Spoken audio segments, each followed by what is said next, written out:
안녕하세요. TQQQ 연구소입니다. 어젯밤 다우지수가 900포인트 추락했습니다. 그리고 5시간 뒤 같은 다우지수가 1100포인트 올랐습니다. 하루 2000포인트 위아래로. TQQQ는 장중 47달러 18센트까지 찍었다가 49달러 39센트에 마감했습니다. 플러스 3.89%. 저점에서 고점까지 치면 47달러 18센트에서 50달러 35센트. 하루 안에 6.7%가 왔다 갔다 한 겁니다. 이 숫자 뒤에 사람이 있습니다. 어젯밤 새벽에 공포에 질려서 TQQQ를 47달러에 던진 사람, 그리고 5시간 뒤 49달러를 본 사람, 주당 2달러 21센트, 100주였으면 221달러, 1000주였으면 2210달러. 하루 만에 허공으로 날아간 돈. 지금 전 세계에 그런 사람이 수십만 명은 될 겁니다. 주식을 하면서 가장 고통스러운 게 뭔지 아십니까? 손실이 아닙니다. 손절한 주식이 올라갈 때입니다. 오늘 이 이야기를 깊게 파보겠습니다. 어젯밤 장에서 정확히 무슨 일이 벌어졌는지 분단위로 따라가 보겠습니다. 주말부터 시작하겠습니다. 토요일, 이란에서 결정적인 뉴스가 떨어졌습니다. 모즈타바 하메네이, 미국 이스라엘 합동공습으로 제거된 아버지 알리 하메네이의 뒤를 이어 새 최고 지도자로 취임한 겁니다. 아버지가 죽은 지 열흘 만에 아들이 올라섰습니다. 문제는 이 아들이 아버지보다 강경하다는 겁니다. 일요일, 모즈타바 하메네이의 첫 명령이 나왔습니다. 호르무즈 해협 봉쇄 강화. 유조선 진입 시 격침하겠다는 경고. 전 세계 석유의 20%가 통과하는 목구멍을 죄겠다는 겁니다. 유가가 반응했습니다. 한국 시간 월요일 아침 선물 시장이 열리자마자 WTI 원유가 치솟기 시작합니다. 금요일 종가 90달러 90센트에서 출발한 유가가 100달러를 뚫습니다. 110달러를 넘깁니다. 장중 119달러까지 치솟았습니다. 하루 만에 31% 폭등. 2022년 이후 처음으로 100달러를 돌파한 것도 모자라 120달러 코앞까지 간 겁니다. 아시아 시장이 먼저 무너졌습니다. 한국 시간 월요일 아침 9시, 코스피가 열리자마자 마이너스 5%로 시작합니다. 외국인 매도가 쏟아집니다. 삼성전자가 7.8% 빠지고 있습니다. SK하이닉스가 9.5% 빠지고 있습니다. 코스닥은 더 심합니다. 10시 31분. 코스피가 8%를 넘기면서 서킷 브레이커가 발동됩니다. 거래 자체가 멈춘 겁니다. 20분간 모든 매매가 정지. 화면에 숫자가 얼어붙습니다. 이게 3거래일 만에 두 번째 서킷 브레이커입니다. 지난주 수요일에 코스피가 하루 만에 12% 폭락하면서 첫 번째 서킷 브레이커가 터졌었는데 목요일에 10% 반등한 뒤 또 터진 겁니다. 롤러코스터가 따로 없습니다. 이 순간 한국 개인 투자자들 사이에서 두 가지 반응이 갈렸습니다. 한쪽은 패닉 매도, 더 빠지기 전에 던져야 한다. 전쟁이 장기화되면 50%는 더 빠질 수 있다. 현금이 답이다. 다른 한쪽은 반발 매수, 서킷 브레이커가 풀리자마자 삼성전자를, SK하이닉스를 2차 전지를 주워 담기 시작합니다. 이날 개인 투자자의 순매수 규모가 4조 6,255억 원이었습니다. 공포 한가운데서 4조 6천억을 쏟아부은 겁니다. 그리고 한국 시간 밤 10시 30분, 미국 정규장이 열립니다. 이미 미국 선물은 다우 마이너스 600포인트로 출발해 있었습니다. 정규장이 열리니 매도세가 더 거세집니다. S&P 500이 마이너스 1.5%까지 빠졌습니다. 나스닥도 마이너스 1.5%, 다우는 마이너스 900포인트, TQQQ 47달러 18센트. 금요일 종가 47달러 54센트보다도 더 아래. 3배 레버리지가 공포를 3배로 증폭시키고 있었습니다. 에너지 섹터만 초록색이었습니다. 엑손모빌, 쉐브론, 옥시덴탈 페트롤리움. 유가가 올라가니 석유회사만 돈을 벌고 있었습니다. 나머지는 전부 빨간색, 항공주, 소비재, 기술주, 반도체 전부 하락. 이 순간의 분위기를 기억하십시오. 유가 119달러, 코스피 서킷 브레이커, 다우 마이너스 900, 빅스 치솟음. CNN은 역사상 최대 규모의 석유 공급 차질이란 헤드라인을 달았고 블룸버그는 스태그플레이션 공포를 전면에 내걸었습니다. 모든 것이 더 나빠질 것 같았습니다. 그리고 일어난 일. 한국 시간 새벽 2시에서 3시 사이 트럼프 대통령이 CBS 뉴스 기자에게 말합니다. 기자가 이 발언을 X에 올립니다. 전쟁은 거의 끝났다. 매우 완전하다. 영어 원문은 이렇습니다. The war is very complete, pretty much. 그리고 군사작전이 원래 예상한 사에서 5주 일정보다 훨씬 앞서 진행되고 있다고 했습니다. 호르무즈 해협에 대해선 배들이 해협을 통과하고 있다면서 동시에 해협을 인수하는 것도 고려하고 있다고 덧붙였습니다. 그리고 이란을 향해 그들은 쏠 수 있는 건 다 쏘았다. 귀여운 짓 하면 그 나라의 끝이다 라고 경고했습니다. 이 발언 하나에 시장이 돌아갔습니다. 유가부터 무너졌습니다. 119달러이던 WTI가 급락하기 시작합니다. 거의 동시에 G7 재무장관들이 성명을 냅니다. 전략 비축유 방출을 포함해 글로벌 에너지 공급을 지원하기 위해 필요한 모든 조치를 취할 준비가 되어 있다. 유가가 100달러 아래로 떨어집니다. WTI 최종 정상가 94달러 77센트. 여전히 금요일 대비 4.3% 오른 것이지만 새벽에 119달러에서는 20% 넘게 빠진 겁니다. 같은 날 같은 상품 119달러에서 95달러, 24달러 스윙. 주식시장은 유가의 거울처럼 반대로 움직였습니다. 마이너스 1.5%이던 나스닥이 플러스로 돌아서기 시작합니다. 반도체가 선두에서 플러스 0.5%, 저점 대비 1100포인트 이상 회복. 나스닥 22,695포인트 95센트, 플러스 1.38%, 그리고 TQQQ 49달러 39센트, 플러스 3.89%, 빅스 공포지수 24.96, 마이너스 15.36%, 공포지수가 하루 만에 15% 떨어졌습니다. 아침에 겁에 질렸던 시장이 저녁에는 한숨을 돌린 겁니다. 자, 이제 핵심 질문입니다. 어젯밤 장 초반에 TQQQ를 47달러에 판 사람은 지금 뭘 느끼고 있을까요? 구체적으로 시나리오를 그려보겠습니다. 당신이 TQQQ 200주를 들고 있었다고 칩시다. 평균 매수가 50달러. 금요일 종가 기준 이미 주당 2달러 46센트 손실, 총 492달러 마이너스. 월요일 저녁 한국 시간 밤 11시 30분에 미국장이 열립니다. 뉴스를 켰더니 코스피 서킷 브레이커, 니케이 폭락, 유가 119달러, TQQQ가 47달러 18센트를 찍습니다. 당신의 손실은 주당 2달러 82센트, 200주면 564달러 마이너스. 공포가 밀려옵니다. 어제 뉴스에서 스태그플레이션이 올 수 있다고 했어. 전쟁이 더 길어지면 유가 150달러 간다는 전문가도 있더라. TQQQ는 장기 보유하면 0으로 수렴한다는 글을 레딧에서 봤는데 더 빠지기 전에 손절하고 나중에 더 싸게 다시 사자. 매도 버튼을 누릅니다. 47달러, 200주, 9,400달러 회수, 손실 확정 600달러. 그리고 자러 갑니다. 새벽 6시, 눈을 뜹니다. 혹시나 싶어 핸드폰을 켭니다.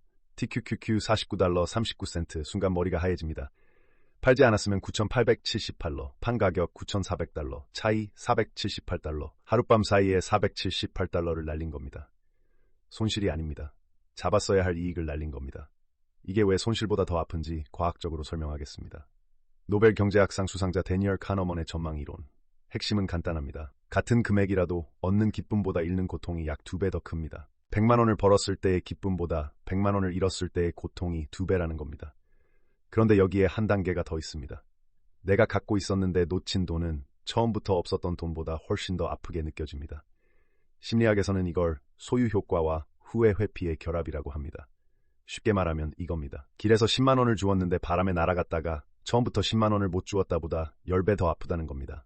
한번 내 거였으니까. TQQQ를 47달러에 판 사람에게 49달러 39센트의 종가는 바로 이것입니다. 한번 내 거였던 돈, 내가 놓은 돈, 되돌릴 수 없는 판단. UC 버클리의 테런스 오딩 교수는 더 충격적인 데이터를 보여줍니다. 1만 개의 실제 증권 계좌를 분석했습니다. 결과, 투자자들이 매도한 주식이 매도 후 1년간 투자자들이 매수한 주식보다 연평균 3.8% 더 높은 수익을 냈습니다. 해석하면 이겁니다.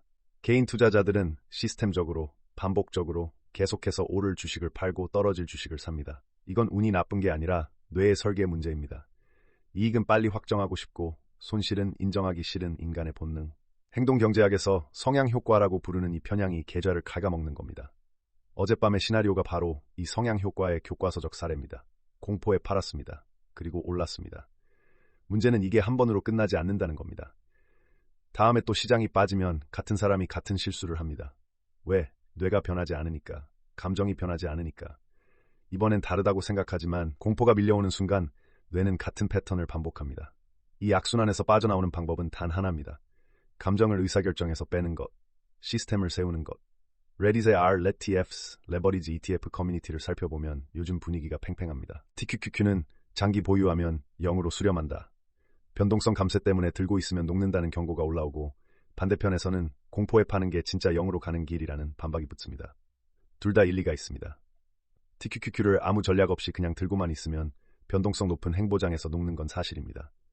올해 숫자를 보면 명확합니다. QQQ가 마이너스 0.87%입니다. 1%도 안 빠졌습니다. 그런데 TQQQ는 마이너스 5.65%, 0.87%의 3배인 2.6%가 아니라 5.65%가 빠진 겁니다. 이 차이가 변동성 감세입니다.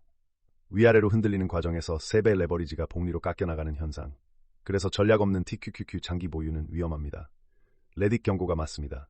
하지만 전략이 있다면 이야기가 달라집니다. 언제 들어갈지, 언제 나올지, 어떤 조건에서 포지션을 유지하고 어떤 조건에서 줄일지 이걸 미리 정해두면 변동성 감세를 관리할 수 있습니다. 저희 실험이 바로 그겁니다. TQQQ를 무작정 들고 있는 게 아니라 시스템의 판단에 따라 롱페이지와 해지 페이지를 오가는 겁니다. 그 시스템의 세부 내용은 앞으로 차근차근 풀어드리겠습니다.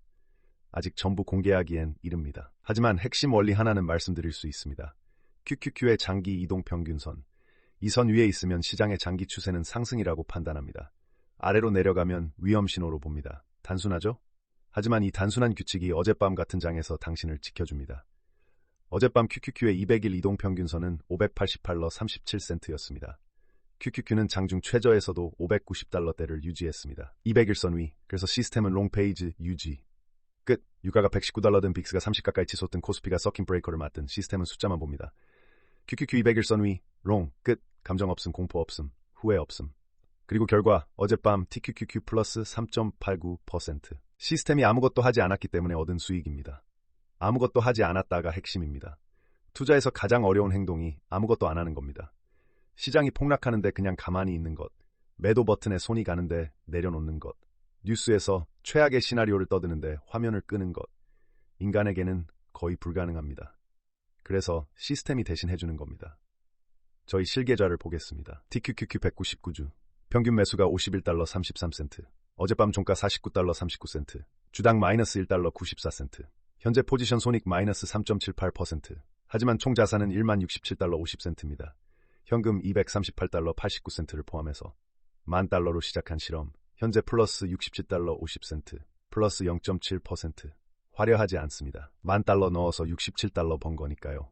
한 달 남짓 지난 시점에서. 하지만 이 숫자의 맥락을 보십시오. 2월 5일 투자 시작 이후 이란 전쟁이 터졌습니다. 유가가 90달러에서 120달러 가까이 갔습니다. 코스피가 서킷 브레이커를 2번이나 맞았습니다. 빅스가 연초 대비 72% 폭등했습니다. 공포 탐욕 지수가 27 공포 구간입니다. 이 와중에 마이너스가 아니라 플러스, 손실이 아니라 수익, 살아남은 겁니다. 아니 살아남은 정도가 아니라 약간의 수익까지 내고 있습니다. 왜? 시스템이 감정적 매매를 막아줬으니까요. 전쟁이 터졌을 때 패닉 매도를 안 했으니까요. 유가가 119달러를 찍었을 때 아무것도 하지 않았으니까요. QQQ가 200일선 위에 머물러 있는 한 시스템은 롱페이지를 유지합니다. 물론 앞으로 QQQ가 200일선 아래로 내려갈 수도 있습니다. 그때 시스템은 해지 페이지로 전환합니다. 언제 그럴지는 모릅니다. 하지만 그때가 오면 시스템이 판단합니다. 제 감정이 아니라. 한 가지 솔직히 말씀드려야 할 게 있습니다. 어젯밤의 반등이 진짜를 의미하는 건 아닙니다. 트럼프의 전쟁이 거의 끝났다가 과장일 수 있습니다. 이 사람은 원래 그런 식으로 말합니다. 이란의 새 최고 지도자가 더 강경하게 나올 수 있습니다. 호르무즈 해협이 다시 막힐 수 있습니다. 유가가 내일 다시 100달러를 넘을 수 있습니다. 어젯밤의 반등은 희망이지 확신이 아닙니다. 하지만 그래서 더 시스템이 중요한 겁니다. 희망의 사고, 공포에 파는 게 감정적 매매입니다. 시스템은 희망도 공포도 무시합니다. 숫자만 봅니다. 오늘 밤 장이 열립니다. 한국 시간 밤 10시 30분. 시장은 두 가지를 지켜볼 겁니다. 첫 번째, 이란 상황의 후속 전개. 모즈타바 하메네이가 트럼프의 전쟁 끝 발언에 어떻게 반응하느냐, 호르무즈 해협이 실제로 안전하게 재개되느냐, 유가가 안정되느냐, 이게 이번 주 전체의 방향을 결정할 수 있습니다. 두 번째, 수요일 밤에 나오는 미국 CPI, 소비자 물가지수. 유가 급등이 본격적으로 반영되기 전 데이터이긴 하지만 인플레이션 방향성을 가늠하는 중요한 지표입니다. 예상보다 높으면 금리 인하 기대가 더 후퇴하고 낮으면 시장에 안도감을 줄 수 있습니다. 두 가지 모두 예측할 수 없습니다. 하지만 예측할 필요도 없습니다. 시스템이 대응합니다. 마지막으로 한 가지만 더 말씀드리겠습니다. 지금 이 영상을 보시는 분 중에 어젯밤 주식을 팔아버리고 후회하고 계신 분이 분명 있을 겁니다. 혹은 지난주에 참다 금요일에 결국 팔았는데 어젯밤 반등을 보고 속이 뒤집어진 분도 계실 겁니다. 괜찮습니다. 자연스러운 겁니다. 뇌가 그렇게 설계되어 있으니까요. 중요한 건 이번이 아니라 다음입니다. 다음에 공포가 올 때 오늘 아침에 이 후회를 기억하십시오. 아, 저번에도 팔았다가 후회했지. 그 기억이 매도 버튼을 누르는 손가락을 멈추게 할 수 있습니다. 그리고 그 전에 전략을 세워두십시오. 감정이 아닌 숫자로, 공포가 아닌 규칙으로. 전략은 폭풍우 속에서 세우는 게 아닙니다. 맑은 날 세워두고 폭풍 속에서 지키는 겁니다.